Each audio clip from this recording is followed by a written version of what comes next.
এক ব্যক্তি আসছে মক্কায়, এই জিমাদ মক্কায় আসছে, তার কাজ হলো কানে আস্তারকি মিন হাজিহির রিহ, কারো শরীরে বান বাতাস লাগলে তারে ফু দিত। জিমাদ যখন মক্কায় আসছে, সামিআ মিন সুফাহাই আহলি মক্কাতে ইয়াকুলুনা ইন্না মুহাম্মাদান মাজনুন। মক্কার নির্বুধ লোকেরা জিমাদকে বলল, জিমাদ তুমি মক্কায় আসছো ভালো কথা, মক্কায় একজন ভয়ঙ্কর রকমের রুগী আছে, এই রুগীকে যদি তুমি পাও তারে কয়েকটা ফু দিয়া দিবা যেন সে ভালো হয়ে যায়। আমাদের মক্কায় ভয়ঙ্কর পর্যায়ের একজন রুগী আছে, এই লোকটার নাম হলো মুহাম্মদ, লোকটা হলো পাগল। নাউজুবিল্লাহ। মক্কার নির্বুধরা বলল, মুহাম্মদ নামে একজন আছে, সে পাগল, তারে যদি পাও একটু ফু দিয়ে দিও। চিন্তা করছিল। জিমাদ জবাব দেয়, ওয়াল্লাহি লাউ রাআইতু হাদার রাজুলা লাআল্লাল্লাহা ইয়াশফিহি আলা ইয়াদাইয়া। আমার আশা আমি যদি তাকে পাই, তার শরীরের মধ্যে আমি ফু দিলে আল্লাহ পাক রব্বুল আলামিন আমার হাতে তাকে আরোগ্য দান করবে, এটা আমার আশা। জিমাদ কয়, আবার আল্লাহরেও মানে, কিন্তু মুসলমান না, অন্য ধর্মের, কিন্তু কয় যে আল্লাহ আরোগ্য দান করবে আমি যদি তারে ফু দেই। কারে? নবীজিরে। ফালাকিয়া, ঘটনা চক্রে নবীজির সাথে দেখা হয়ে গেছে। তো জিমাদের সাথে নবীর সাক্ষাৎ হয়ে গেছে।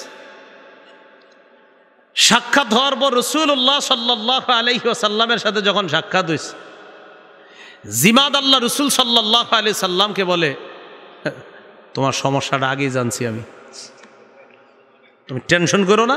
ইন্নী আরকি মিন হাযিহির রিহ, তোমার যে সমস্যা, এই সমস্যা আমি ফু দেই, আর ফু দিলে আমি আশাবাদী আল্লাহ তোমারে ভালো করবে। চিন্তা করছি নি, নবীজিরে বলতেছে। তো নবীজি একটু কথা বলতে চাইতেছে, তো জিমাদ চুপচাপ। এবার আমাদের নবী কথা বলা শুরু করলেন। সুবহানাল্লাহ। নবীজি বললেন, ইন্নাল হামদালিল্লাহ, সমস্ত প্রশংসা আল্লাহর। নাহমাদুহু ওয়া নাস্তাঈনু, আমরা আল্লাহর প্রশংসা করি, আল্লাহর কাছে সাহায্য প্রার্থনা করি।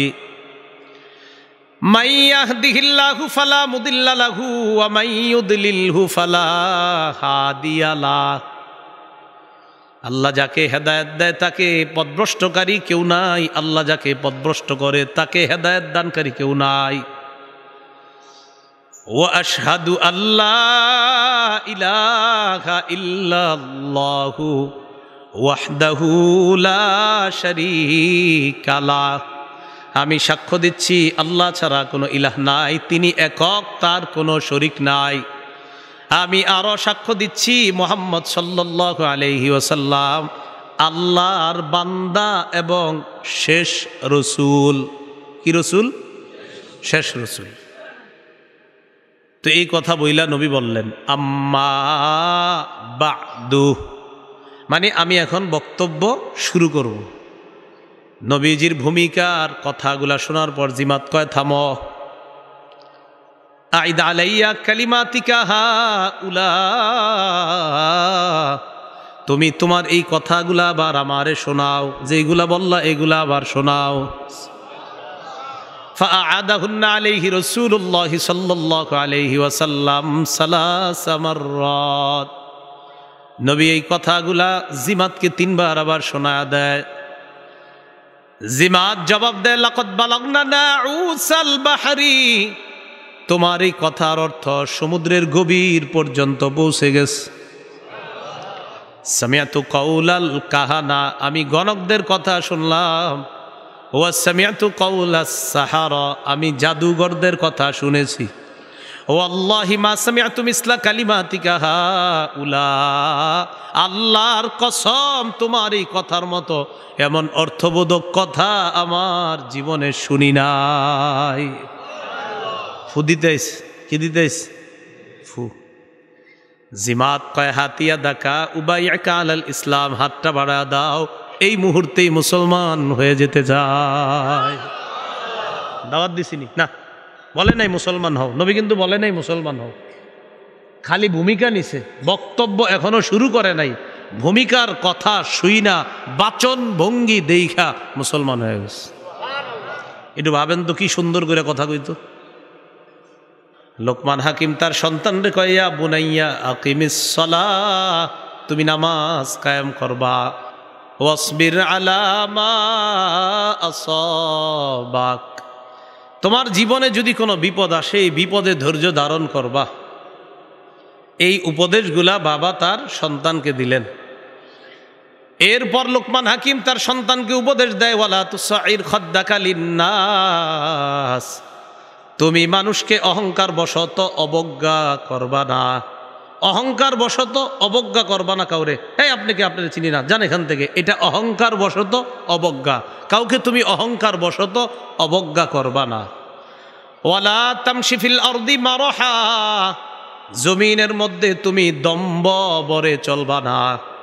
তুমি জমিনের মধ্যে গর্ব করে চলবা না। এক, তুমি অহংকার বশত অবজ্ঞা করবা না, আর জমিনে তুমি দম্ভ ভরে চলবা না। সহিহ বুখারীর বর্ণনা, কেউ আসলে সাহাবায়ে কেরামরে জিজ্ঞাসা করতো, আচ্ছা আচ্ছা তোমাদের মাঝে মুহাম্মদকে, এভাবে জিজ্ঞাসা করতো। অথচ নবী তাদের মাঝেই বসা। সাহাবারা বলতে হতো, ওই যে তিনি হলেন মুহাম্মদ সাল্লাল্লাহু আলাইহি সাল্লাম। নবী সাহাবীদের সাথে বসলেও একজন আয়েশা বুঝতো না এখানে নবীকে আর সাহাবীকে।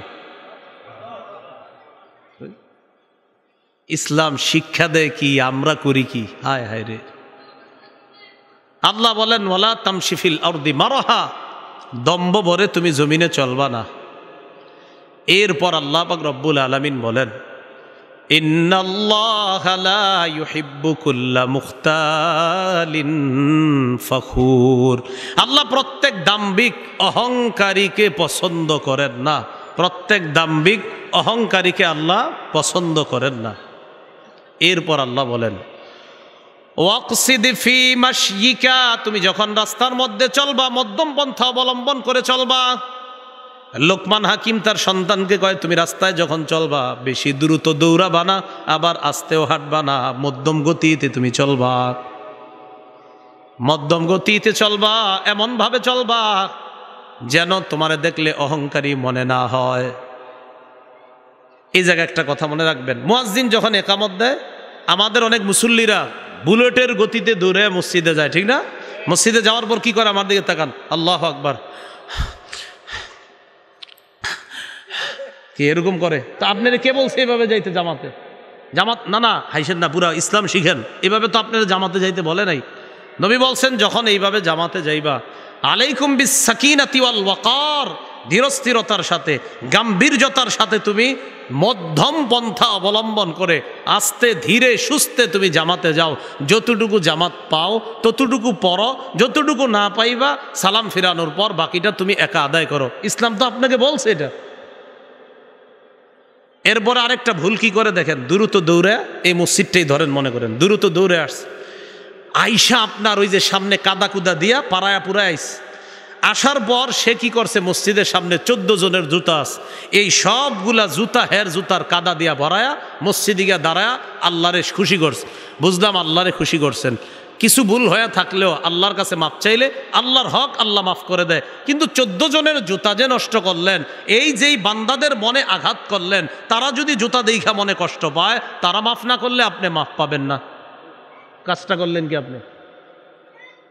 একটা বিষয়। আরেকটা, আমরা যখন মঞ্চে আসি, এই যে আমি বা আমরা আলেম ওলামা, তখন দেখবেন এই জায়গায় অনেকের জুতা থাকে। তো আলোচকরে কি করে, আলোচকের জুতাটা নেওয়ার জন্য আরো 5-6 জন অন্য মানুষগুলার জুতা সব পাড়ায়া হজরতের জুতাটা নেয়। বুঝলাম যে আমি হজরতের জুতা নিয়ে আমাকে খুশি করলেন, আর 15 জনের জুতা পাড়াইলেন, এরা কি আল্লাহর বান্দা না? কি শিখলেন? ইসলাম তো আপনাকে এটা শিখায় না। আল্লাহ আমাদেরকে বুঝার তৌফিক দান করেন। তো আল্লাহর পাক রব্বুল আলামিন লোকমান হাকিমের মাধ্যমে তার সন্তানকে যে উপদেশটা, এই কথাটা আল্লাহ কোরআনে এনে বলেন, ওয়াকসিদ ফি মাশয়িকা, তুমি যখন চলবা মধ্যম গতিতে চলবা। সন্তানদেরকে এগুলো শিখাইবেন, আব্বু মসজিদে যখন যাবা কারো জুতার উপরে তোমার জুতা রাখবা না, তোমার জুতাটা তুমি আলাদা রাখবা, তোমার জুতার ময়লা দিয়ে আরেক মুসলমানের জুতা তুমি ময়লা করবা না। এগুলা সন্তানদেরকে ধরে ধরে আপনি শিখাইয়া দেন। এরপর লোকমান হাকিম তার সন্তানকে বলে, ওয়াগদুদ মিন সাউতিক, তুমি তোমার আওয়াজটা নিচু করবা, আওয়াজটা নিম্নমুখী করবা, আওয়াজ নিচু করবা।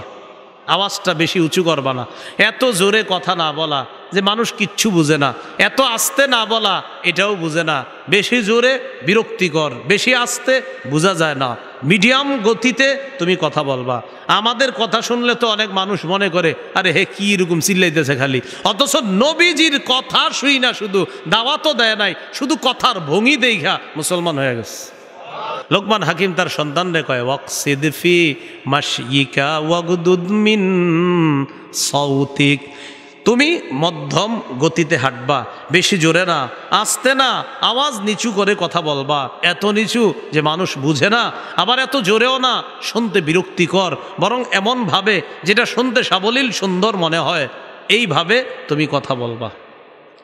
আল্লাহ আমাদের সকলকে সন্তানদেরকে এই উপদেশগুলা যেন আমরাও দিতে পারি, আল্লাহ তৌফিক দান করেন। একজন বাবা তার সন্তানকে ইসলাম পালন করতে বলবে, বলেন জোরে, কি পালন করতে বলবে? ইসলাম। সূরা বাকারা 131 132 নম্বর আয়াত আল্লাহ বলেন, ইয ক্বালা লাহু রাব্বুহু আসলিম ক্বালা আসলামতু লিরাব্বিল আলামিন। ইব্রাহিম নবীর রব যখন বললেন আপনি আত্মসমর্পণ করেন, ইব্রাহিম নবী বললেন আসলামতু লিরাব্বিল আলামিন, আমি বিশ্বজগতের রবের সামনে আত্মসমর্পণ করলাম। এবার ইব্রাহিম নবী তার সন্তানদেরকে কি বলে দেখেন, ওয়াসা বিহা ইব্রাহিমু বানিহি ওয়া ইয়াকুব। ইব্রাহিম নবী আর ইয়াকুব নবী তাদের সন্তানদেরকে উপদেশ দেয়, ইয়া বানিয়া ইন্নাল্লাহা আস্তাফা লাকুমুদ্দিনা, ও সন্তানরা, ইসলাম আল্লাহ তোমাদের জন্য নির্বাচন করেছেন, এই ধর্ম মানে ইসলাম আল্লাহ তোমাদের জন্য নির্বাচন করেছেন। তাহলে সবার মূল ধর্ম ইসলাম, বলেন সবার মূল ধর্ম মূলত কি? সব নবীরা ইসলামের দাওয়াত দিছে, বলেন সবাই, সব নবীরা কিসের দাওয়াত দিছে? এজন্য সব নবীরা তার জাতিকে ইসলাম পালন করতে বলছে। কোনো নবী ইয়াহুদি ছিল না, কোনো নবী খ্রিস্টান ছিল না, এই কথাটা মনে রাখবেন।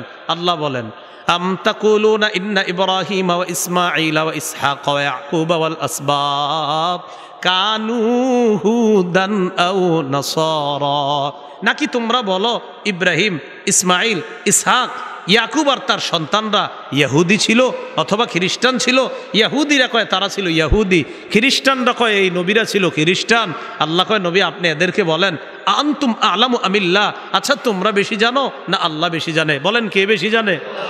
তো আল্লাহ বলতেছে এরা কি বলে, এরা আমার নবীদেরকে বলে ইহুদি, কেউ আমার নবীদেরকে বলে খ্রিস্টান। আল্লাহ বলে না, আমার সব নবীদের ধর্ম ইসলাম। বলেন সব নবীদের ধর্ম ইসলাম। এটার দলিল হাদিসও আছে, সহিহ বুখারীর বর্ণনা 3443 নম্বর হাদিসের বর্ণনা।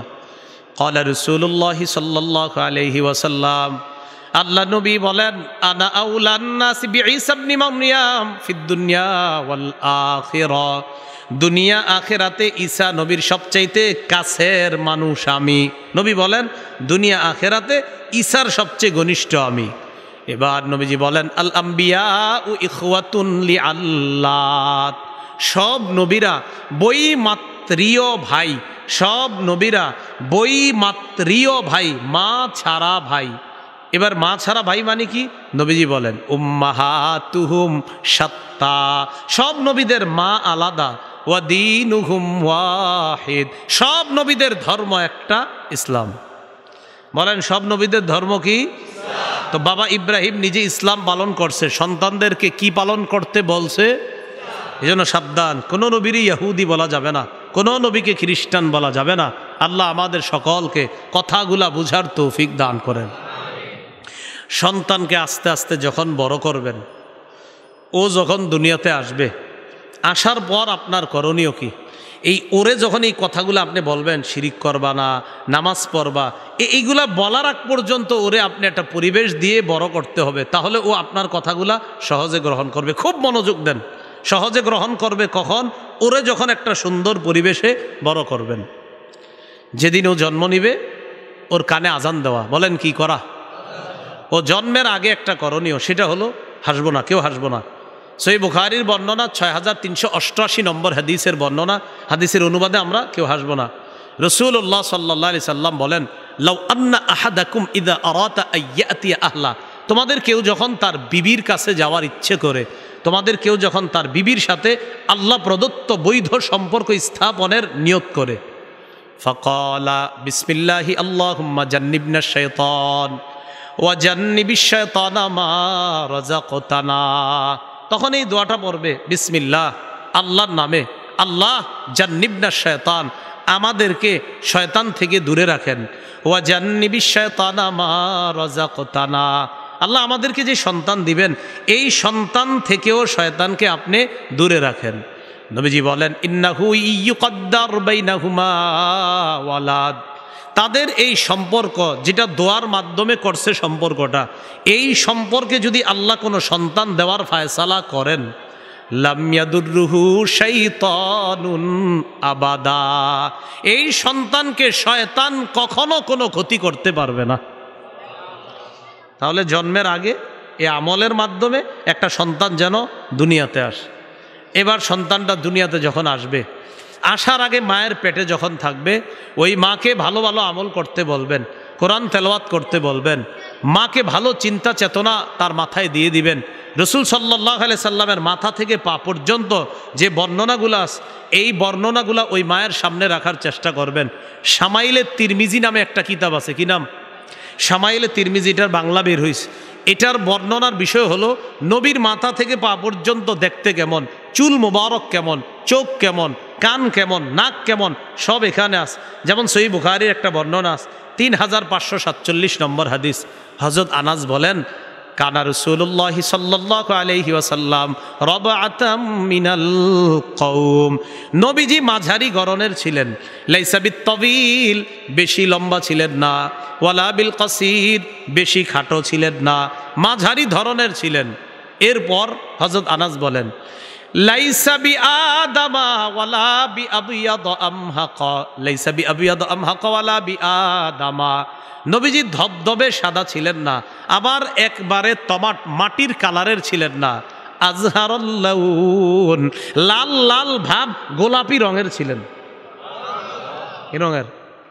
তো গর্ভবতী ওই যে নারী আছে, তাদের সামনে এই বর্ণনাগুলা দিয়ে বলবেন, এগুলা পড়ো, ভারতের অমুক তমুককে কল্পনা না করে এগুলা কল্পনা আনো। কি কথা বুঝে আসছে? তো এটা যখন পেটে সন্তান থাকবে, তখন ওই মায়ের কাছে এই বর্ণনাগুলা দেওয়া। আজকে আমার সংকলন করাও মিম্বরের আমানত প্রথম খণ্ড, এখানে ওরা মনে নিয়ে আসছে, এটা এখানে পাবেন। এটার মধ্যেও মাথা থেকে পা পর্যন্ত প্রথম খণ্ডের পুরা বর্ণনাগুলো থাকলে, যদি ওদের কাছে থেকে থাকে, মিম্বরের আমানত প্রথম খণ্ড একদম মাথা থেকে পা পর্যন্ত, নাক কেমন, চোখ কেমন, এগুলা কেমন, এই বর্ণনাগুলা এখানে দেওয়া আছে। পাশাপাশি সন্তানের অধিকারগুলাও এখানে স্পষ্টভাবে লেখা আছে। এইগুলা ওই মায়ের পেটে যখন সন্তানটা থাকবে, মাকে এই লেখাগুলা পড়তে দেন, কোরআন তেলাওয়াত করতে দেন, সন্তানের মধ্যে এটার একটা প্রভাব পড়বে, একটা প্রভাব সৃষ্টি হবে। কেন আপনি বুঝেন না? ইয়াহুদি সম্প্রদায়, এদের মহিলাদের গর্ভে যখন সন্তান আসে, ওই মহিলারা অঙ্ক করে। সাধারণত ইহুদি মহিলারা পেটে সন্তান আসলে বেশিরভাগ মহিলা কঠিন কঠিন অঙ্ক মিলায় পেটে সন্তান থাকলে। কেন? আর আমগো হাতে একটা জিনিস ধরায় দিছে যে আমরা অঙ্ক মিলাই, তোমরা এটা দেখতে থাকো সারাক্ষণ। এবার সন্তান দুনিয়াতে আসার পর তার কানে আজান দেওয়া। বলেন কি করা? আবু দাউদ শরীফের বর্ণনা, 5105 নম্বর হাদিস। عن عبيد الله بن أبي رافع رضي الله تعالى عنه رأيت رسول الله صلى الله عليه وسلم أذن في أذن الحسن بن علي بن أبي طالب رضي الله تعالى عنهما حين ولدته فاطمة بالصلاة। আবু রাফে বলেন, আমি দেখছি হযরত হাসান যেদিন জন্ম নিছে, মসজিদে মুয়াজ্জিন আজান যেইটা দেয়, নামাজের আজান, নবীরে দেখছি অবিকল নবীজি ওই আজানটাই হাসানের কানের মধ্যে দিছে। তাহলে সন্তান দুনিয়াতে আসলে কি করা? আজান দেওয়া, নাকি ছবি তুলে ফেসবুকে দেওয়া? না, আজান দেওয়া। 1 2 তাহনিক করা। বলেন সবাই, তাহনিক করা। কি করা? তাহনিক কাকে বলে? তাহনিক বলা হয় সন্তান হওয়ার পর এই সন্তানটা কোনো আল্লাহওয়ালার কাছে নিয়ে যাবেন, ওই আল্লাহওয়ালা খেজুর চাবাবে, চাবায়া খেজুরের সামান্য অংশ সন্তানের মুখের ভিতর উপরে এইভাবে লাগায়া দিবে, আর একটু থুতুও লাগায়া দিবে। সবাই বলেন আমার সাথে, এটাকে তাহনিক বলে। কি বলে? সহিহ বুখারীর বর্ণনা, 5467 নম্বর হাদিস। এই হাদিসের মধ্যে আসছে عن أبي موسى رضي الله تعالى عنه قال ولد لي غلام فأتيت به النبي صلى الله عليه وسلم আমার একটা সন্তান হইছে, আমি এই সন্তানকে নিয়ে আল্লাহ নবীর কাছে গেলাম। ফাহান্নাকাহু বিতামরা, আল্লাহ নবী আমার সন্তানটার মুখের মধ্যে খেজুর চাবায়া দিয়ে দিলেন, সামান্য খেজুর মুখে লাগায় দিস। ওয়াসাম্মাহু ইব্রাহিম, আমার সন্তানের নাম নবী ইব্রাহিম রাইখা দিস। কি নাম রাখস? ইব্রাহিম। ওয়াদআ লাহু বিল বারাকা, নবী তার জন্য কল্যাণের দোয়া করছেন। সুম্মা দাফাহু ইলাইয়া, এরপর তাকে আমার কাছে দিছেন। ওয়াকানা আকবার ওয়ালাদি আবি মুসা, এটা ছিল আবু মুসার সবচেয়ে বড় সন্তান। এখন একটা সুন্নত শিখলাম এখানে, কি একটা হলো তাহনিক করা, ওই সন্তানের মুখের মধ্যে কোনো আল্লাহওয়ালা কিছু দিবেন, ওই যে আপনার খেজুরের এটা দেওয়া। আরেকটা শিখলাম, জন্মের দিন সন্তানের নাম রাখা জায়েজ আছে। জন্মের দিন সন্তানের নাম রাখা কি আছে?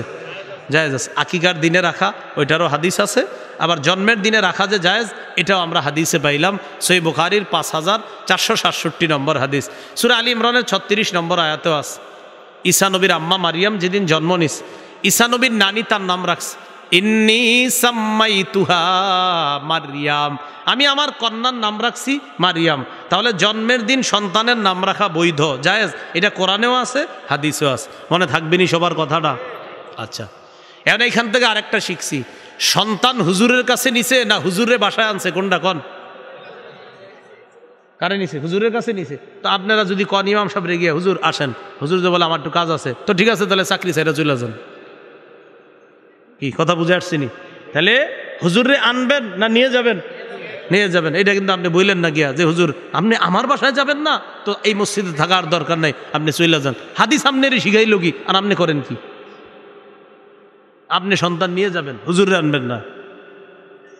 এ হলো আপনার 2 নম্বর কথা। 3 নাম্বার, নতুন সন্তানরে দেখে অন্যরা দোয়া করা। বলেন কি করা? আবু দাউদ শরীফের বর্ণনা 5106 নম্বর হাদিস।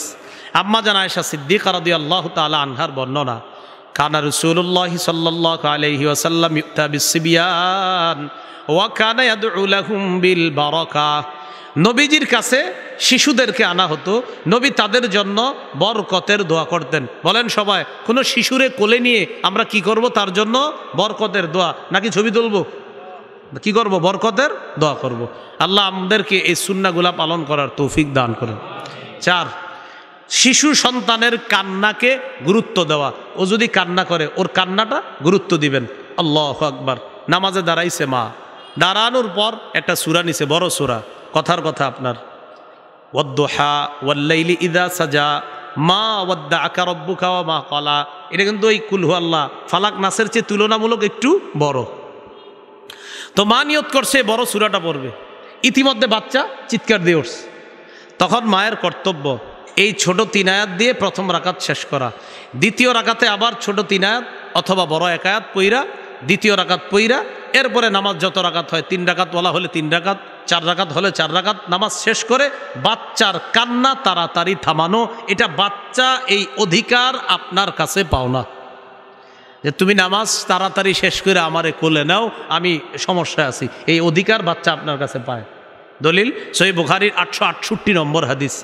ক্বালা রাসূলুল্লাহ সাল্লাল্লাহু আলাইহি ওয়াসাল্লাম, নবীজি বলেন, ইন্নী লা আকুমু ইলাস সালাহ ওয়া আনা উরিদু আন উতাওবিলা ফিহা।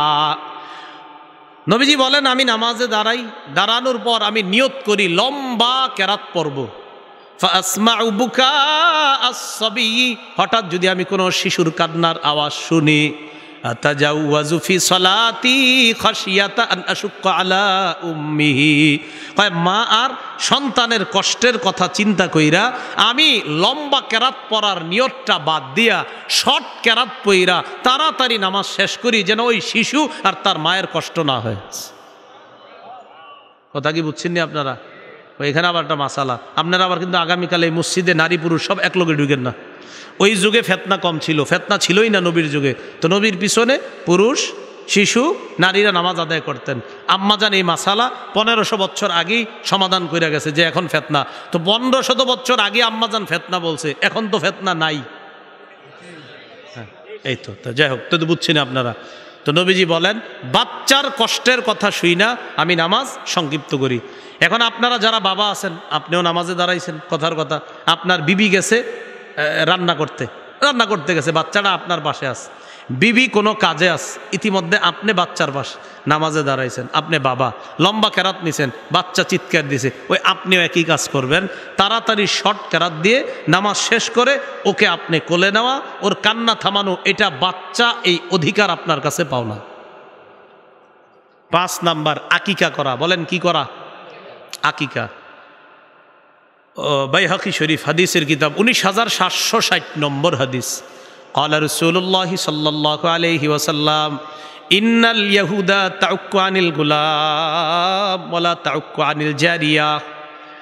ইহুদিরা ছেলের পক্ষ থেকে আকিকা করে, মেয়ের পক্ষ থেকে আকিকা করে না। ইহুদিরা শুধু ছেলের আকিকা করত, মেয়ের আকিকা করত না।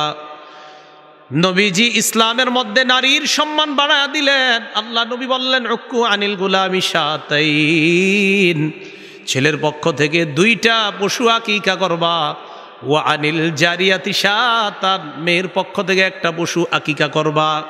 ইহুদিরা মেয়ের আকিকাই করত না, ইসলাম আইসা মেয়ের আকিকা চালু করলো। ইসলাম নারীর সম্মান কমাইলো না বাড়াইলো? বাড়াইছে। আকিকা 7ম দিনে করা। জোরে বলেন কততম দিনে? নাসাই শরীফের বর্ণনা 4220 নম্বর হাদিস।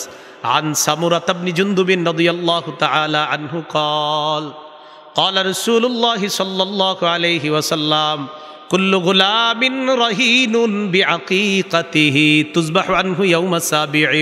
প্রত্যেকটা নবজাতক তার আকিকার সাথে আবদ্ধ 7ম দিনে পশু জবাই করা হবে। ওয়ায়ুহলাকু রাসুহু, তার মাথা মুন্ডন করা হবে। ওয়ায়ুসাম্মা, তার নাম রাখা হবে।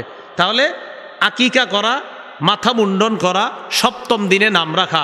আলেম ওলামা যারা আছেন আপনারা চুপ থাকবেন, অন্যরা বলেন 7ম দিনে নাম রাখা, এটা হাদিসে পাইলাম। আর জানি কোন দিনে নাম রাখারও বৈধতা আছে? মাশাআল্লাহ, ওই যে 1ম দিনে। তাহলে বোঝা গেল ক্লাস মোটামুটি ভালো চলতেছে আমাদের। তাহলে 1ম দিনে নাম রাখা এটাও আছে, বুখারীতেও আছে, কোরআনেও আছে। আবার 7ম দিন আকিকার দিনে নাম রাখা, এটাও আমরা পেয়ে গেলাম। তো আমরা 7ম দিনের 3টা সুন্নত পাইছি। কয়টা? 3টা। পশু জবাই, মাথা মুন্ডন, নাম রাখা। পশু জবাই, মাথা মুন্ডন করা, নাম রাখা। পশু জবাই করতে গিয়ে কুসংস্কার করা যাবে না। সবাই বলেন কি করা যাবে না? কুসংস্কার। আবু দাউদ শরীফের 2843 নম্বর হাদিস। রসুল এক সাহাবী বলেন কুন্না ফিল জাহিলিয়াতি ইযা বুলিদা লি আহাদিনা গুলাম যাবাহা শাতান। জাহিলি যুগে আমাদের কারো যখন সন্তান হইতো পশু জবাই করত, করার পর লাতা খরাসাহু বিদামিহা, ওই পশুর রক্ত তার মাথার মধ্যে মাইখা দিত। পশুর রক্ত মাথায় মাইখা দিত। ফালাম্মা জা আল্লাহু বিল ইসলাম, ইসলাম যখন আসলো, কুন্না নাজবাহু ওয়া নালতাখুহু বিজ্জাফরান, ইসলাম আসার পর সন্তানের পক্ষ থেকে আমরা পশু জবাই করি আর তার মাথায় জাফরান মাইখা দিই। বলেন কি মাখি? জাফরান। এখন আমাদের বাংলাদেশের সন্তানদের মাথায় জাফরান মাখবেন কিনা এটা ডাক্তারের সাথে পরামর্শ করবেন, কারণ আমাদের দেশের আবহাওয়ার একটা ব্যাপার আছে। এটা শীতের আবহাওয়া, গরমের আবহাওয়া, 6 ঋতুর দেশ। সৌদি আরবের আবহাওয়ার সাথে তো আমাদেরটা মিলানো যাবে না। এই জন্য এখানে আপনি জাফরান মাথায় দিবেন কিনা খালি আজকে শুই না কালকে গিয়ে মাহা শুরু করেন না, কিন্তু এটা ডাক্তারের সাথে পরামর্শ করে নেবেন। কি কথাগুলো বুঝে আসছে সবার? আচ্ছা, তাহলে আকিকাকে কেন্দ্র করে কুসংস্কার করব না, বলেন ইনশাআল্লাহ। আকিকার গোস্ত সবাই খাবেন, বাবা খাবে, মা খাবে, দাদা খাবে, দাদি খাবে, নানা খাবে, নানি খাবে। এমনকি যার আকিকা করছেন ওটার জন্য ফ্রিজে রেখে দিবেন, বড় হইলে খাওয়াই দিবেন। বুঝেন নাই?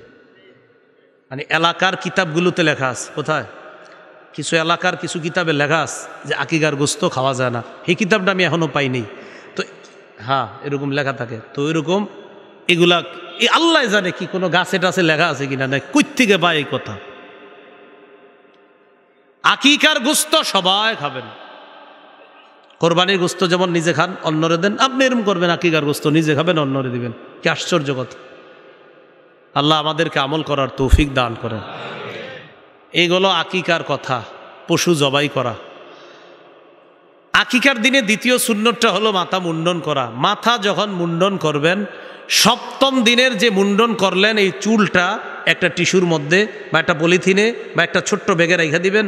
মা বোনরা যারা আলোচনা শুনছেন স্বামীরে মনে করায় দিবেন বিষয়টা। এই চুলটা নিয়ে বাজারে গিয়ে স্বর্ণকারের দোকানের ছোট ছোট দুইটা পাল্লা আছে দেখবেন, এক পাল্লায় চুল রাখবেন, আরেক পাল্লায় রূপা রাখবেন। এই চুল পরিমাণ রূপা অথবা রূপার সমপরিমাণ টাকা আল্লাহর রাস্তায় অথবা যারা সৎকা খাওয়ার যোগ্য তাদেরকে সৎকা করে দিবেন। কি বুঝে আসছিনি? বেশি হবে না দাম। 1 বছর আগে 800-1000 হইতো, এখন হয়তো 1200-1500 হইতে পারে যদি রূপার দাম বাড়ে। এতটুকুই হবে, বেশি হবে না। 7 দিনের চুলের রূপা, এটার পরিমাণ রূপা বেশি হবে না, আপনি মাইপা দিবেন। তিরমিজি শরীফের 1519 নম্বর হাদিস, ফাতেমা রাদিয়াল্লাহু তাআলা আনহাকে রাসূল বললেন সাল্লাল্লাহু আলাইহি সাল্লাম, ইহলিকি রাসা ফাতেমা, হাসানের মাথার চুলগুলা মুন্ডন করবা। ওয়া তাসাদ্দাকি বিজিনাতি শারিহি ফিদ্দাতা, হাসানের মাথার চুল পরিমাণ রূপা আল্লাহর রাস্তায় সদকা করে দিবা। হযরত আলী বলেন, ফাওয়াজানতুহু, আমি হাসানের মাথার চুল ওজন করলাম, ফাকানা ওয়াজনুহু দিরহামান আও বা'দা দিরহাম, হাসানের চুলের পরিমাণ হলো 1 দিরহাম অথবা 1 দিরহামের কাছাকাছি। এখন আসেন, মুন্ডন করতে গিয়ে এক অংশ মুন্ডন করা, আরেক অংশ রেখে দেওয়া। কিছু চুল কামাইলেন, কিছু রেখে দিলেন। আমার সাথে সবাই বলেন, এটাকে কাজা বলে। কি বলে? কাজা। বলেন কাজা। কফ জা আইন, কি বলে? কাজা। এই কাজ করবেন না, এক অংশ কামায় আর এক অংশ রেখা দেয়। ইবনে মাজাহ 3637 নম্বর হাদিস, আন আব্দুল্লাহ ইবনে উমর রাদিয়াল্লাহু তাআলা আনহুমা নাহা রাসূলুল্লাহ সাল্লাল্লাহু আলাইহি ওয়াসাল্লাম আনিল কাজা, আল্লাহ নবী কাজা করতে নিষেধ করেছেন। ছাত্ররা প্রশ্ন করলেন, মাল কাজা, কাজা কাকে বলে? আব্দুল্লাহ ইবনে ওমর জবাব দিলেন, আইয়ুহলাকা মিন রাসিস সাবিয়্যি মাকান ওয়া ইউতরাকা মাকান। কাজা বলা হয় মাথার কিছু অংশের চুল মুন্ডন করা, কিছু অংশ রাইখা দেওয়া, এটাকে বলা হয় কাজা। কিছু চুল মুন্ডন, কিছু রাখা, এটাকে বলেন কি বলে? কাজা। নবীর যুগে এক পিচ্চির মাথা দেখে এরকম কাজা করা। রাসূল ওই ছোট শিশুটাকে ডাক দিলেন। সহিহ বুখারীর আবু দাউদের বর্ণনা 4195 নম্বর হাদিস। এই হাদিসের মধ্যে আসছে, আন আব্দুল্লাহ ইবনে উমর রাদিয়াল্লাহু তাআলা আনহুমা আন্না রাসূলুল্লাহি সাল্লাল্লাহু আলাইহি ওয়াসাল্লাম রাআ সাবিয়্যা, নবী একটা ছোট শিশুকে দেখছে। কদ হুলিকা বাদু শাহরিহি ওয়া তুরিকা বাদু, কিছু চুল কামানো হয়েছে আর কিছু চুল রেখে দেওয়া হয়েছে। তো নবীজি দেইখা পরিবারের ডাক দিছে, এই দিকে আসো, কি করছো এটা মাথার মধ্যে? ইহলিকুহু কুল্লা আও ইতরুকুহু কুল্লা, হয়তো সব চুলগুলা ফালায়া দাও, না হয় কিছু অংশ ফালাও আর কিছু রাখো, এটা করবা না। হয়তো সব ফালাও, না হয় সব রাখো। হয়তো পুরা চুল রেখা দাও, না হয় পুরা চুল ফালায়া দিবা। কিছু রাখো আর কিছু ফালাও, এমনটা করবা না। কিন্তু আফসুসের বিষয়, বর্তমান যুগে দেখবেন আমাদের দেশে, বিশেষ করে এশিয়া মহাদেশের অনেকেই বিভিন্ন খেলোয়াড়ের চুলের সাথে মিল রাইখা 25-30 বছরের শিশুরাও এরকম। কারা? শিশুরাই তো। যুবক হইলে তো এরকম এরকম আপনার আনকমন সেন্সের কাম করতো না। 25 বছর 30 বছরের শিশুরা এই মাথার কিছু অংশ কামায়, কিছু অংশ রাখে। এরে আপনি সেলুনে নিয়ে যাবেন, নিয়ে আইসা বলবেন, ভাই তোমার হাদিস পরে শোনাই, হাদিস তো আছে, এটা করা নিষেধ, তুমি আগে সেলুনের আয়নাটার দিকে একটু তাকাও। তো হে তাকাবে, তাকানোর পর বলবে, তুমি রুচিরে জিজ্ঞাসা করো যে রুচি আমার কি এটা ঠিক হয়েছে, তুমি একটু জিগাও তো কেমন দেখা যায় তোমারে। আপনি রাখুন, এটা কেমন দেখা যায়। যদি মনে হয় হাদিস নাও বলি, এই কিছু অংশ কামাইলেন আর কিছু রাইখা দিলেন, রুচিয়ে কি কয় এটা কোন? তো সে যদি আয়নার সামনে দাঁড়ায় বলবে এটা তো আমি না, তো বলবেন হ্যাঁ এবার ঠিক আছে, আসলে এটা তুমি না, তুমি কোনটা, আগে যেটা ছিল এটা হও। বুঝে আসছিনি? তাহলে এটা আমি গ্রামগঞ্জেরটা জানি না, শহরে এরকম বিভিন্ন জায়গায় দেখা যায় এই যে চুল ওই বিভিন্ন জনের সাথে মিল রেখা। গ্রাম অঞ্চলের জানি না, হ্যাঁ গ্রামেও হয় না, এটা জানি না আমি। শহরে এরকম দেখা যায় আপনার এই কজা করে। তাহলে কজা হারাম, কজা নিষেধ, এটা করব না আমরা। এরপরে 6 নাম্বার নাম রাখা। নামের মধ্যে সুন্দর নাম হলো আব্দুল্লাহ, আব্দুর রহমান, মেয়ে ছেলেদের নাম আল্লাহর কাছে সবচেয়ে প্রিয় নাম। আবু দাউদ শরীফের 4949 নম্বর হাদিস, ক্বালা রাসূলুল্লাহ সাল্লাল্লাহু আলাইহি ওয়াসাল্লাম আহাব্বুল আসমাই ইলাল্লাহ আব্দুল্লাহ ওয়া আব্দুর রহমান, আল্লাহর কাছে সবচেয়ে পছন্দনীয় নাম আব্দুল্লাহ, আব্দুর রহমান। বলেন আল্লাহর কাছে সবচেয়ে পছন্দনীয় নাম কি? আব্দুল্লাহ, আব্দুর রহমান। হাদিসের একটা হাদিসে আসছে 4টা নাম না রাখা। বলেন কয় নাম না রাখা? 4টা। আবু দাউদের বর্ণনা 4958 নম্বর হাদিস। ক্বালা রাসূলুল্লাহ সাল্লাল্লাহু আলাইহি ওয়াসাল্লাম লা তুসাম্মিয়ান্না গুলামাকা ইয়াসারা ওয়ালা রাবাহা ওয়ালা নাজিহা ওয়ালা আফলাহা। তুমি তোমার সন্তানের নাম ইয়াসার রাখবা না, রবাহ রাখবা না, নাজিহ রাখবা না, আফলাহ রাখবা না, এই নামগুলা রাখবা না। এরপরে আসেন হাজনুন নাম না রাখা। বলেন হাজনুন। হাজনুন মানে দুঃখ। বলেন হাজনুন মানে কি? দুঃখ। সহিহ বুখারীর বর্ণনা 6193 নম্বর হাদিস। সারা পৃথিবীর শ্রেষ্ঠ মুহাদ্দিসদের একজন সাঈদ ইবনুল মুসাইয়িব তিনি বলেন, আমার দাদার নাম হাজনুন ছিল। মানে হাজনুন মানে দুঃখ। আমার দাদার নামের অর্থ দুঃখ। কদিমা আলা রাসূলিল্লাহি সাল্লাল্লাহু আলাইহি ওয়াসাল্লাম, আমার দাদা আল্লাহ নবীর কাছে আসলেন। নবীজি তাকে প্রশ্ন করলেন, মাসমুকা, তোমার নাম কি? ওই ব্যক্তি জবাব দিলেন, আমার নাম হাজনুন, মানে আমার নাম দুঃখ। নবীজি বললেন, বাল আনতা সাহলুন, তুমি কি কও, তোমার নাম দুঃখ? না, তুমি দুঃখ না। বাল আনতা সাহলুন, তুমি হলা ভালো, মানে দুঃখ না, তুমি বালা মুসিবত না, তুমি সাহলুন, তুমি সব ওকে, সব ঠিকঠাক, তোমার নাম সাহলুন। সাহলুন মানে সব ঠিকঠাক আছে, সব নিয়ন্ত্রণে আছে। আর হাজনুন মানে বালা মুসিবত, দুঃখ, দুর্দশা। সাহলুন সহজ, বিপদ আপদ মুক্ত। তো নবীজি বললেন, তোমার নাম হাজনুন না, তোমার নাম সাহলুন। উনি জবাব দিলেন, মা আনা বিমুগাইয়িরিন ইসমান সাম্মানিহি আবি, আমি আমার নাম পাল্টাবো না, এটা আমার আব্বা রাখছে নাম। নাউজুবিল্লাহ। নবী বলছে যে এটা পাল্টাও, আমার নাম পাল্টাবো না। সাঈদ ইবনুল মুসাইয়িব বলেন, ফামা যালাত ফিনাল হুজুনাতু বা'দু, আমার দাদা নাম না পাল্টানোর কারণে আমাদের বংশে সারা জীবন খালি দুঃখ দুর্দশা লেগেই থাকতো। দেখছেন নি নাম অর্থবহ হওয়া কতটা জরুরি। নবীজি বলছেন নামটা পাল্টাও, পাল্টায় নাই। দাদার কারণে, দাদার নামের আসরের কারণে পুরা বংশের মধ্যে খালি দুঃখ দুর্দশা লেগেই থাকতো। এটা সহিহ বুখারীর বর্ণনা, এটা কোনো গল্প না। 6193 নম্বর হাদিস। তাহলে অর্থবহ সুন্দর নাম দরকার আসেনি? এই অর্থবহ নাম রাখা। মুয়াত্তা মালিকের একটা বর্ণনা, কিতাবুল ইস্তিজান, বাবু মা ইউকরাহু মিনাল আসমা, অনুমতি চাওয়া একটা অধ্যায় আছে। এই অধ্যায়ের মধ্যে একটা শিরোনাম আছে, যেই নাম রাখা যাবে না। রসুল সাল্লাল্লাহু আলাইহি সাল্লাম একটা দুধের উটনির পাশ দিয়ে গেছে। নবী বললেন, মাই ইয়াহলুবু হাজিহি, আচ্ছা কে পারবে এটা দহন করতে, এই দুধ দহন করতে কে পারবে? একজন দাঁড়ায় কয়, হুজুর আমি। নবী কয়, মাসমুকা, তোমার নাম কি? কয়, মুররা, আমার নাম মুররা। বলেন কি নাম? মুররা অর্থ তিতা। মুররা অর্থ কি? নবীজি কয়, ইজলিস, বসো, মানে নাম পছন্দ হয়নি। আবার বললেন, মাই ইয়াহলুবু হাজিহি, কে দহন করবে? আরেকজন দাঁড়াইছে। নবীজি বললেন, মাসমুকা, তোমার নাম কি? আমার নাম হারবুন। হারবুন মানে যুদ্ধ। চিন্তা করছেন, বসো। এরপরে বললেন, মাই ইয়াহলুবু হাজিহি, কে দহন করবে? আরেকজন দাঁড়াইছে। নবীজি বললেন, মাসমুকা, তোমার নাম কি? আমার নাম ইয়াইশ। ইয়াইশ মানে সুন্দরভাবে সুখী জীবন যাপন যে করে। নবীজি বললেন, উহলুব, তুমি দুধ দহন করো। কি শিখলাম? নামের অর্থ সুন্দর হওয়ার প্রয়োজনীয়তা আছে না নাই? এজন্য নাম সুন্দর হওয়া জরুরি। আল্লাহ আমাদের সকলকে বিষয়টা গুরুত্ব দেওয়ার তৌফিক দান করেন। 7 নাম্বার, সন্তান যদি আছর খেয়ে পড়ে যায়, দেখবেন সন্তান মাঝে মাঝে আছর খেয়ে পড়ে যায়, আবার দাঁড়ায়, তখন আপনি বলেন, বাবা আসো আসো, এরকম বলেন না। এই আছর খেয়ে যখন পড়ে তখন তারে গিয়ে ধরা, তারে উঠানো। নবীজির মিম্বরে খুতবা দিতেছে, এই সময় ঘটনা ঘটে গেছে। সুবহানাল্লাহ। আবু দাউদের 1109 নম্বর হাদিস, নবী খুতবা দিতেছে। এই টাইমে হাসান হুসাইন, নবীর 2 কলিজার টুকরা, মসজিদে ঢুকছে। সুবহানাল্লাহ। আলাইহিমা সাওবানে আহমারান, দুইজনের শরীরের মধ্যে ছোট মানুষ, লাল কাপড়। বড়রা আবার লাল কাপড় বইরেন না, ছোট ছিল ওনারা, তাদের গায়ে লাল কাপড় ছিল। তখন মসজিদে ঢুকছে, ঢুকার পর নবীজি খুতবা দিতেছিল। যেই মাত্র হাসান হুসাইনকে দেখছে, দেখে ইয়া সুরান ওয়া কুমান, ছোট মানুষ দুজন বারবার পরে আর দাঁড়ায়, পরে আর দাঁড়ায়। ফানাজালা, নবী খুতবা বন্ধ করে মিম্বর থেকে নামলেন। ফা আখাযাহুমা, দুজনকে নিলেন। ফা সাইদা বিহিমাল মিম্বার, দুজনরে নিয়ে মিম্বরে উঠলেন।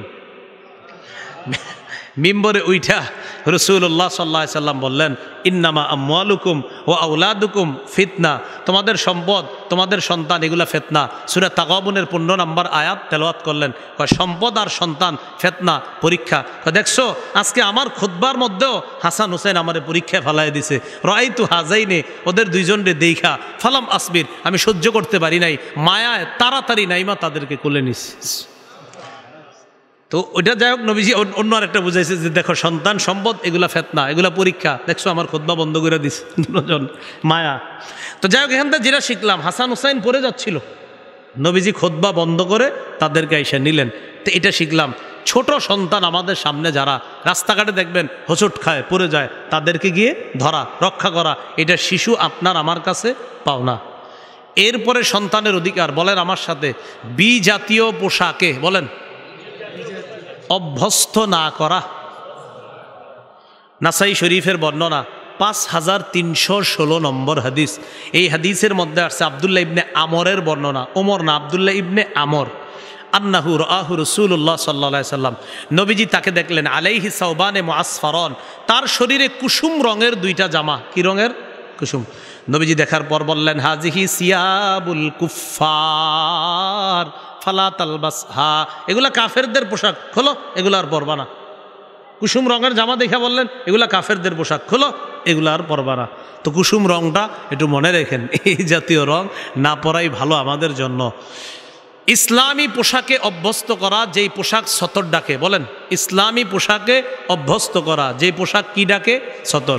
সূরা আরাফের 26 নম্বর আয়াত, আল্লাহ বলেন, ইয়া বানি আদামা কদ আনজালনা আলাইকুম লিবাসাই ইউয়ারি সাওআতিকুম ওয়ারিশা, হে আদম সন্তান, আমি তোমাদের জন্য পোশাক দিলাম, এমন পোশাক যা তোমাদের লজ্জাস্থান, তোমাদের সতর ডেকে রাখে এবং যা তোমাদের সৌন্দর্যতার কারণ। তাহলে এমন পোশাক পরানো যেটা সতর ডেকে রাখে। আপনার সন্তানটা বালেগ হওয়ার আগেই যেন তার মধ্যে এই মানসিকতা তৈরি হয় যে আমি ইসলাম ধর্ম পালন করি, আমাদের ধর্মে সতর ঢাকা ফরজ, এটা যেন বালেগ হওয়ার আগেই এই শিক্ষাটা ওর মাথায় ঢুকে যে ইসলামের মধ্যে সতর ঢাকা ফরজ, এটা ঢাকতে হয়, এটা না ঢাকলে ফরজ লঙ্ঘন হয়। কথাগুলো কি মনে থাকবে ইনশাআল্লাহ? এরপর বলেন সাদা পোশাকে অভ্যস্ত করা, বলেন কোন পোশাক? হ্যাঁ, সাদা পোশাক। এটা আপনি সাদা পোশাকে যদি পারেন এটা অভ্যস্ত করাবেন। আবু দাউদের 4061 নম্বর হাদিসের বর্ণনা, রাসূলুল্লাহ সাল্লাল্লাহু আলাইহি সাল্লাম বলেন, ইলবাসু মিন সিয়াবিকুমুল বায়াজ, তোমরা তোমাদের পোশাকের মধ্য থেকে সাদা পোশাক পরিধান করবা। ওয়াকাফিনু ফিহা মাউতাকুম, মৃতদেরকেও সাদা পোশাকে কাফন দিবা, মৃতদেরকেও সাদা পোশাক দিয়ে তাদের কাফন করবা, কাফনের পর দাফন করবা। দেখেন তো, জীবিত সাদা পোশাক পরবা, মরবা ওরেও সাদা পোশাক পরাবা, জীবিত সাদা পোশাক পরবা, মারা যাবা ওরেও সাদা পোশাক পরাবা। হ্যাঁ, এটাতে অনেক কিছু শিক্ষার আছে। সাদা যখন পরবেন তখন তাকাইবেন আর চিন্তা করবেন, জীবিত অবস্থায় ওটা পরলাম, আমি যখন মারা যাব আমাকে এটা পরানো হবে, আবার এই কালারটা পরানো হবে। তো এই হাদিসে আরেকটু কথা বলছে, নবীজি বলেন, তোমরা ইসমিত সুরমা ব্যবহার করবা, ফাইন্নাহু ইয়াজলুল বাসর, সুরমা চোখের জুতি বাড়ায়, ওয়ুমবিতু শার, চোখের পাপড়িগুলা সুন্দর করে। সুরমা জুতি বাড়ায়, চোখের পাপড়ি সুন্দর করে। আজকে এতটুকুই থাক। সন্তানের অধিকারগুলা রক্ষা করে আমরা তাদেরকে ওই যে লোকমান হাকিমের যে উপদেশগুলা দিয়ে শুরু করলাম, এই উপদেশগুলাও সন্তানকে দেওয়া। আল্লাহ আমাদের সকলকে যে কথাগুলো শুনলাম এর উপর আমল করার তৌফিক দান করেন। ও এখানে বলছি 10টা 11টা 64টা অধিকার আছে আমার সংকলন করা। ওই গাড়িতে যদি থেকে থাকে আপনারা সংগ্রহ আছে তাহলে সংগ্রহ করার চেষ্টা করবেন, ওরা নিয়ে এসেছে ওখানে। আপনারা 64টা অধিকার, মিম্বর আমানত প্রথম খণ্ড। আপনাদের কাছে আমার আবদার, আপনারা সবাই নেন, বিবিরে আর আপনি দুজন মুখস্থ কইরা একজন আরেকজনকে শোনাইবেন, আর বিবিরে বলবেন যে পেটে যখন সন্তান আসবে কোরআন পড়বা আর এই সন্তানের অধিকারগুলা শিখবা যে কিভাবে সন্তান পালন করতে হয়, এবং আপনারাও শিখবেন। আল্লাহ আমাদের সকলকে যে কথাগুলা বললাম শুনলাম আমল করার তৌফিক দান করেন। আমিন। ও আখিরু দাওয়ানা আলহামদুলিল্লাহ রাব্বিল আলামিন। আল্লাহুম্মা সাল্লি আলা মুহাম্মদ ওয়া আলা আলি মুহাম্মদ কামা সাল্লাইতা আলা ইব্রাহিম ওয়া আলা আলি ইব্রাহিম ইন্নাকা হামিদুম মাজিদ। আল্লাহুম্মা বারিক আলা মুহাম্মদ ওয়া আলা আলি মুহাম্মদ কামা বারাকতা আলা ইব্রাহিম ওয়া আলা আলি ইব্রাহিম ইন্নাকা হামিদুম মাজিদ। আল্লাহ আমাদেরকে মাফ করে দেন, আল্লাহ আমাদেরকে মাফ করে দেন। আল্লাহ এই মাহফিলকে আপনি কবুল করেন, ভুলগুলো মাফ করে দেন। আল্লাহ আজকে বাবা আর সন্তানের করণীয় কি, একজন বাবা তার সন্তানকে কিভাবে মানুষ করবে, একজন মা তার সন্তানকে কিভাবে ছোট থেকে বড় করবে, মাওলা এই বিষয়গুলো জানলাম। আল্লাহ কথাগুলো গুরুত্ব সহকারে যেন আমরা সমাজে ঘরে ঘরে বাস্তবায়ন করতে পারি তৌফিক দান করেন। আল্লাহ আমরা যেন সন্তানের অধিকারগুলো বাস্তবায়ন করে বাচ্চাগুলোকে ছোট থেকে ইসলাম শিখাইতে পারি তৌফিক দান করেন। আল্লাহ আমাদের দোয়া আপনি কবুল করেন। মাহফিলের আয়োজক বৃন্দ মুনতাজিমিন সকলকে আপনি কবুল করে নেন। আল্লাহ এলাকার মুসলমান সর্বস্তরের মুসলমানকে আপনি কবুল করেন। আল্লাহ আপনার কাছে ফরিয়াদ, আমি যাদের সামনে বসছি, যারা আমার সামনে বসছে মাওলা, সবার সাথে আবার জান্নাতে দেখা করায়া দিয়েন। এই আরজিটা আপনি কবুল করে নেন। আল্লাহ আমাদের দোয়া আপনি কবুল করেন। আল্লাহ আমাদের দোয়া আপনি কবুল করেন। আল্লাহ ইসলামের প্রত্যেকটা বিষয়, খুঁটিনাটি বিষয়গুলো যেন কোরআন সুন্নাহর আলোকে মানুষের সামনে আমি প্রমাণ করে উপস্থাপন করতে পারি। আল্লাহ আমার মেধা জাকাত আরও বাড়ায়া দেন। আল্লাহ আমাদের সকলকে আপনি কবুল করে নেন। উলামায়ে কেরাম যারা বিভিন্ন জায়গায় আছে এখন আল্লাহ দ্বীনের খাতিরে দ্বীন প্রচারের কাজে ব্যস্ত আছে মাওলা, মেহেরবানি করে এখন সবাই আপন আপন গন্তব্যে রওনা করবে, সবাই যেন নিরাপদে আপন গন্তব্যে পৌঁছতে পারে তৌফিক দান করেন। সহি সালেমে আমাদেরকে আপন গন্তব্যে পৌঁছার তৌফিক দান করেন। আল্লাহ আমাদের মা, আমাদের বাবা, আত্মীয় স্বজন, পাড়া প্রতিবেশী, ওস্তাদ মুরব্বিয়ানে কেরাম, আমাদের সন্তান আদি যারা বেঁচে আছে তাদেরকে হায়াতে তয়্যিবা দান করেন। আল্লাহ যারা বেঁচে নাই তাদের কবরগুলা জান্নাতের বাগান বানায়া দেন। আল্লাহ আমাদেরকে মাফ করে দেন। আল্লাহ আপনার কাছে বিশেষ আবদার, এই আবদারটা আবার করতেছি, যাদের সামনে বসছি আর যারা আমার সামনে বসছে এদের সাথে আবার জান্নাতে দেখা করায়া দিয়েন। আল্লাহ এই আরজিটা আপনি কবুল করেন। আল্লাহ করেন। আল্লাহ এই মুহূর্তে আমাদের নামগুলা জান্নাতীদের খাতায় লেখা দেন। আল্লাহ আপনি লেখা দেন। আমরা জানি আমাদের অপরাধের কোনো শেষ নাই মাওলা। আল্লাহ চোখ বন্ধ করলে অপরাধের ফিরিস্তি চোখের সামনে চলে আসে। আপনি ছাড়া যাওয়ারও তো জায়গা নাই, আমরা কোথায় যাবো? আল্লাহ নাফরমানি কইরা শেষে বুঝি এটা আমরা ঠিক করি নাই। আল্লাহ কত গুনাহ করি। আল্লাহ আপনি তো গফফার, আমরা বারবার আপনার কাছেই ফিরে আসি, আমাদেরকে আপনি মাফ করে দিয়েন। আল্লাহ মানুষগুলা কত রাত পর্যন্ত এখানে বসা, যেইভাবে এদেরকে রহমতের চাদরে আবদ্ধ করে রেখেছেন মাওলা, এইভাবে আমাদেরকে রহমতের চাদরে আবদ্ধ করে পুল সিরাত পার করে দিয়েন। আল্লাহ আমাদের দোয়া আপনি কবুল করেন। আল্লাহ এই মানুষগুলো এতক্ষণ এখানে বসা নিঃসন্দেহে ইসলামের মোহাব্বতেই তো বৈশা রয়েছে। আল্লাহ আল্লাহ আমরা জানি এখান থেকে যাওয়ার পর আবার আমাদের গুনাহের পরিবেশে যাই, আমরা আবার গুনাহ হয়, অপরাধ হয়। মাওলা মেহেরবানি করে আমাদেরকে আপনি মাফ করে দেন, 5 ওয়াক্ত নামাজি বানায়া দেন। আল্লাহ বাবার সন্তানের যে উপদেশগুলো আজকে শিখছি উভয় জনে উপদেশগুলো মানতে পারি তৌফিক দান করেন। আল্লাহ ঢাকার উদ্দেশ্যে রওনা করব, সহি সালেমে আপন গন্তব্যে পৌঁছায় দিয়েন। আল্লাহ আমার আম্মা অসুস্থ, আল্লাহ হসপিটালে ছিল, হসপিটাল থেকে বাসায় নিয়ে আসছি মাওলা। আম্মা ছাড়া তো আর কারো সাথেই কথা বলি না। আল্লাহ আল্লাহ কতদিন হয়ে গেল আম্মা কথা বলতে কষ্ট হয়। মাহবুদ মেহেরবান মাওলা, বাবা 2018 সালে বিদায় নিয়েছে। আল্লাহ আল্লাহ আম্মার হায়াতে তয়্যিবা দান করেন। আল্লাহ আমাদের দোয়া আপনি কবুল করেন।